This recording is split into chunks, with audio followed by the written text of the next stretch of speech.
ஓம் நம சிவாயா. நமசிவாய நமசிவாய. நல்ல மந்திரம் நாளும் சொல்லு, நல்ல நேரம் உனக்கு வந்திடும். சிவாய நம என்று துதிப்போர்க்கு அபாயம் ஒரு நாளும் நெருங்காது. அனைவருக்கும் வணக்கம். அடியார் சிவலோக நாயகி சித்தர் பேசுறேன்.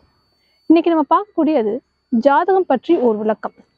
அதாவது என்கிட்ட ஒரு கிளைண்ட் எல்லாரும் என்ன சொல்றீங்கன்னா, ஜாதகம்னு என்ன, அது எப்படி பாக்குறது, இது பத்தின ஏகப்பட்ட விளக்கம் கேட்குறீங்க. ஸோ இந்த வீடியோல நம்ம அதை பத்தி பார்க்கலாம். ஒரு மனுஷனுக்கு வாழ்நாள் எடுத்துக்கிட்டா அது 120 வருஷம். அது அவங்களோட கர்மா வினையை பொறுத்து அந்த ஆயுள் அப்படின்றது குறையுது. சரியா? ஸோ இதை எப்படி கணிக்கிறது அப்படின்னா, 27 நட்சத்திரம், 12 ராசி, 9 கிரகம், இதை எல்லாமே உள்ள அடக்குனதான் ஒரு மனிதனுடைய வாழ்க்கை. ஸோ இந்த வாழ்க்கை சரித்திரம் அப்படின்னு எடுத்துக்கிட்டோம்னா இந்த நவகிரகங்களை பேஸ் பண்ணி தான் இருக்குது. ஒரு மனுஷன் எந்த ஜாதியை வேணாலும் இருக்கலாம், எப்படி வேணாலும் இருக்கலாம். அவங்க புவர் ஃபேமிலியா இருக்கலாம், மிடில் கிளாஸா இருக்கலாம், ராயல் ஃபேமிலியா இருக்கலாம். ஆனா கிரகங்கள் அப்படின்றது எல்லாருக்கும் 9 தான். அந்த 9 கிரகங்கள் 7 கிரகங்கள் அப்படின்றது சொந்த வீடு, ஆட்சி, பகை, உச்சம், நீச்சம், இந்த மாதிரி எல்லாம் இருக்குது. ஆனா ராகு, கேது அப்படின்னு சொல்லக்கூடிய சாயா கிரகங்களுக்கு உருவம் கிடையாது. தன்னோட நிழலால மற்ற கிரகத்தை மறைப்பதால் இவங்களுக்கு சாயா கிரகங்கள், நிழல் கிரகங்கள் அப்படின்ற ஒரு பெயர் வந்துச்சு. இவங்களுக்கு வேற சொந்த வீடு, ஆட்சி, இந்த மாதிரிலாம் எதுவும் கிடையாது. எல்லா கிரகங்களும் கிளாக் வைஸா சுத்துவாங்க. இந்த 2 கிரகங்கள் மட்டும் ஆன்டி கிளாக் வைஸா சுத்துவாங்க. இந்த கிரகங்களுக்கு ஒருத்தர் 2 பேர் ஆனாங்க, அது வேற கதை, எல்லாருக்கும் தெரியாததுக்கு. இந்த ராகு கேதுவை வச்சுதான் தோஷம், சாபம், சோகம் இதை பத்தின எல்லாம் இருக்கு. ஆனா அதுக்கு முன்னாடி ஜாதகம் அப்படின்றத பத்தி ஃபர்ஸ்ட் பார்ப்போம். ஜாதகம் எடுத்துக்கிட்டா அதுல 2 வகையான பலன்கள் இருக்குது. தசாபுத்தி பலன்கள், கோச்சார பலன்கள். கோச்சார பலன்கள் அப்படின்றது சந்திரனை பேஸ் பண்ணி வர்றது. சந்திர பகவான் ஒரு ராசியில 2.25 நாள் இருப்பாரு. அந்த சந்திர பகவானை பேஸ் பண்ணி தான் ஜென்ம நட்சத்திரம், சந்திராஷ்டமம், இந்த மாதிரி எல்லாம் வச்சு பாக்குறது. அது அன்றாட வாழ்க்கைக்கு தேவையானது தவிர பர்சனல் லைஃபுக்கு சூட்டபிள் ஆகாது. அதாவது இப்ப நம்ம ஷாப்பிங் பண்றோம், வெளியே எங்கேயாவது கெஸ்ட் வீட்டுக்கு போறோம், இந்த மாதிரி அடிப்படை தேவைகளுக்கு உருவானது தான் இந்த கோச்சார பலன்கள்.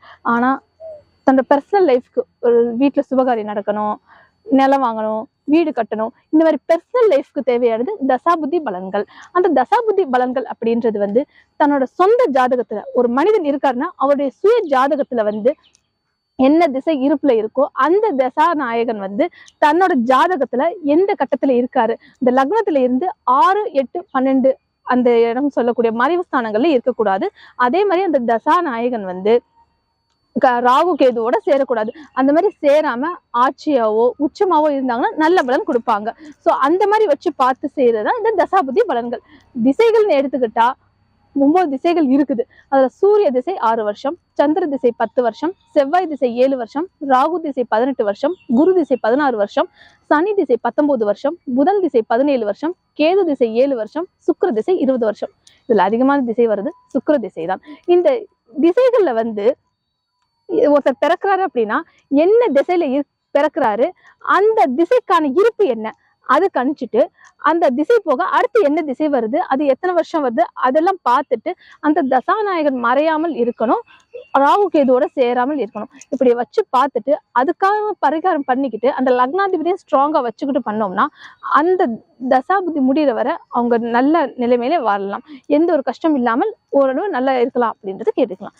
ஸோ இந்த மாதிரி வச்சுதான் நம்ம பர்சனல் லைஃபை பார்க்க முடியும். இப்ப நான் சொன்னது ஒரு லிமிட்டா நான் சொல்லியிருக்கேன். ஆனா இது இன்னும் டெப்தா சொல்லணும்னா இப்ப சிவகுருநாத சுவாமிகள்ட்ட நம்ம கேட்டு தெரிஞ்சுக்கலாம். வாங்க நேர்களே, குருநாதரை சந்திக்கலாம். வணக்கம் குருஜி. ஓம் நமச்சிவாயா. வணக்கம் நமச்சிவாயா. குருஜி, என்னோட கிளைண்ட் ஜாதகம் பத்தி ஏகப்பட்ட விளக்கங்கள் கேட்கிறாங்க.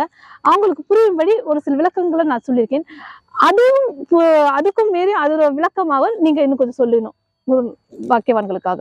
ஓம் நமச்சிவாயா. என்னாருடைய சிவனையை போற்றி, என் நாட்டவருக்கும் இறைவா போற்றி. காதலாகி கசிந்து கண்ணீர் மல்கி ஓதுவார்தமை நன்னெறிக்கு உய்ப்பது வேதம் நான்கினும் மெய்ப்பொருளாவது நாதன் நாம நமச்சிவாயவே. எல்லா உலகமும் இன்புற்றிருக்க வேண்டும், எல்லா உயிர்களும் இன்புற்றிருக்க வேண்டும், உலகம் அமைதி பெருக வேண்டும், உலக வலிமை பசுமை புரட்சி கடாட்சம் பெருகி மக்கள் சுபிசமான வாழ்க்கை வாழ்ந்து நோய் நொடி இல்லாமல் வாழ்ந்து அவரவர்கள் கடமைகளை சரியான முறையில செய்து நல்லபடியான அருக்கடாச்சம், சிவகடாச்சம், பெருமாளடாச்சம் மக்கள் அனைவருக்கும் கிடைக்க வேண்டும். எந்த ஒரு பாகுபாடும் இல்லாமல் வேற்றுமை இல்லாமல், எந்த ஒரு பாகுபாடு இல்லாமல் வேற்றுமை இல்லாமல் அனைவரும் ஓம் நமச்சிவாய் என்னும் நாமமும் ஓம் நமோ நாராயணா என்னும் நாமமும் இந்த ஈரேல உலகத்தில் ஒலித்துக் கொண்டு சிவகடாட்சம் பெருமாள் பெருக வேண்டும். அரியனுடைய சீடரவர்கள் ஜாதகத்தினுடைய தன்மைகளை பற்றி தங்களுக்கு இப்போ ஆன்மீக பக்தர்களுக்காகவும் உலக பக்தியில் உள்ளவர்களுக்காகவும் விளக்கமாக தெரிவித்தார்கள். ஜாதகம் என்பது ஒரு மனிதன் பிறப்பிலிருந்து அவனுடைய ஆயுட்காலம் முழுமைக்கும் அவன் குடும்ப சூழ்நிலைகளை என்னவென்று கணித்து அவன் வாழ்க்கையில் ஒரு நல்லபடியான பாதையை காண்பித்து அவன் தன்னுடைய கடமைகளை தன்னுடைய தாய் தந்தையருக்காகவும் தான் திருமணம் செய்யும் மனைவிக்காகவும் கடமைகளையும் தான் பெற்றெடுத்த குழந்தைகளுக்கு உண்டான கடமைகளையும் சரிவர செய்வதற்கான ஒரு பாதையை காட்டக்கூடிய ஒரு தத்துவமே ஒரு மகான்கள் அருளி சென்ற ஒரு மகா ஞானமே இந்த ஜாதகம். ஜாதகத்தில் உள்ள அனைத்து விஷயங்களையும் ஜாதகத்தினுடைய ராசி அம்ச கட்டங்களை வைத்து ஆராய்ந்தது மட்டும் போதாது. அது ஞானிகளிடமும் சித்தர்களிடமும் சீடர்களாய் அமர்ந்து அவர்களிடம் முறையாக ஞானத்தை பயின்று வாக்கு சக்தி பெற்ற சன்னியாசிகளாலும் சிவனடியார்களாலும் இன்னும் தேவ பிரசன்னம் மூலம் அதை இன்னும் நுணுக்கமாக பஞ்சபூத சக்திகளும் நவக்கரக ஆற்றல்களையும் சரியான முறையில கணித்து அதனுடைய தன்மையை உணர்ந்து மக்களுக்கு இந்த ஒவ்வொரு விஷயத்திலும் இந்த நூல் செயல்பட வேண்டும் என்பது போல் நல்லபடியான முறையில் நடந்து வழி நடத்தி போய்கொண்டு தன்னுடைய குடும்பங்களை நல்லபடியான முறையிலே வழிநடத்தி செல்ல வேண்டும் என்று அதற்கு உண்டான வழிமுறைகளை சொல்லி வழிப்படுத்துவதே ஜாதகத்தினுடைய அருக்கடாட்சம். ஆகவே ஜாதகத்தினுடைய தன்மை ஜாதகம் சரியாக முறையாக சரியான முறையிலே முதலில் எழுத வேண்டும். ஜாதகம் தவறான முறையிலே எழுதி அதை இது பண்ணும் போது அனைத்து பலன்களுமே அவரவருக்கு உண்டானதில் தவறான முறையிலே அமைந்துவிடும். ஆகவே ஜாதகத்தை கணிக்கும் போது ஒரு சிறந்த கைதேர்ந்த சன்னியாசிகளிடமும் சிவனடியாரிடமும் அதற்கு உண்டான வாக்கு சக்தி பெற்றவர்களும் ஜாதகத்தை நல்ல முறையான முறையில் கணித்து எழுதி பின்னர் அதனுடைய பலன்களை பார்த்து தெரிந்து நாம் அதன்படி நடந்து கொள்ள வேண்டும். மனிதன் அவரவர்களுக்கு உண்டான அதனுடைய பாதையை ஜாதகத்தினுடைய அருக்கடாட்சம் காட்டும் பொழுது அந்த பாதையை நல்லபடியான முறையில் ஒளிகடாட்சமாய் பிடித்து கொண்டு தன்னுடைய வாழ்க்கையிலே உயர்வடைய வேண்டும் என்பது ஜாதகத்தினுடைய பலன்களால் சொல்லப்படும் ஒரு தத்துவ உண்மைகள். ஆகவே மனிதன் வாழ்க்கையில் எந்தெந்த அடிப்படையில எந்தெந்த காலகட்டத்திலே நடந்து கொள்ள வேண்டும், எப்படி அவன் இயங்க வேண்டும் என்பதை முன்கூட்டியே ஒரு வரையறையிலே தெளிவுபடுத்துவதே ஜாதகத்தினுடைய ஞானத்தன்மை.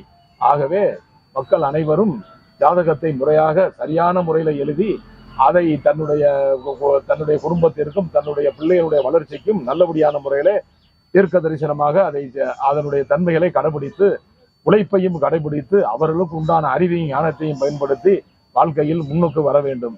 இந்த தேசத்திற்காகவும் தனது குடும்பத்தையும் இந்த தேசத்தையும் நல்லபடியான முறையிலே உயர்த்தும் ஒரு அர்க்கராட்ச சக்தி மிக்க வல்லமையாய் உலக மக்களும் இந்த ஆன்மீக பக்தர்களும் உலக பக்தி உள்ளவர்களும் வலிமையாக திகழ வேண்டும் என்பது சித்தர் சிவனடியாருடைய ஞான அருள்வாக்கு. ஓம் நமச்சிவாயா, ஓம் நமச்சிவாயா. திருச்சிற்றம்பலம், திருநீலகண்டம், தில்லை சிதம்பரம். ஓம் நமச்சிவாயா. திரு அண்ணாமலையானே போற்றி போற்றி, ஸ்ரீ அருணாச்சலேஸ்வரரே போற்றி. ஓம் நம